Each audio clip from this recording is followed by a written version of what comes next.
You mentioned in your notes earlier the need for ethnic independence for groups within the Soviet sphere. I suspect that would relate more to Cold War than to World War II. Yeah, it's in the period after the Second World War, the Gardens manifested themselves, I think, in a different way within Cleveland.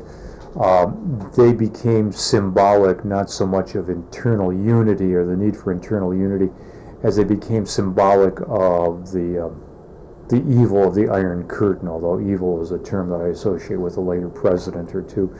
But the whole issue of the captive nations, there would be annual captive nations days in Cleveland, and the mayors of Cleveland, most particularly in the 70s, Ralph Perk, but before that, Tony Celebrezzi, would bring representatives of those nations who had lost their autonomy to the Soviet Union together, and they would be honored. They'd be given sort of a place in the media sun for a day. Mm-hmm. So that became a very big issue in Cleveland, and the gardens were used for these One World Day festivals or Captive Nation festivals. And the new garden that was added, I think the Estonian garden was added during this period. There aren't many Estonians in Cleveland. But to add one of the Balkan states there, you had the Lithuanians already there. To add another Balkan state was basically a statement saying that Estonia has an independent culture, that it is not part of the Soviet Union. It's very much, to use the current term, an in-your-face sort of thing.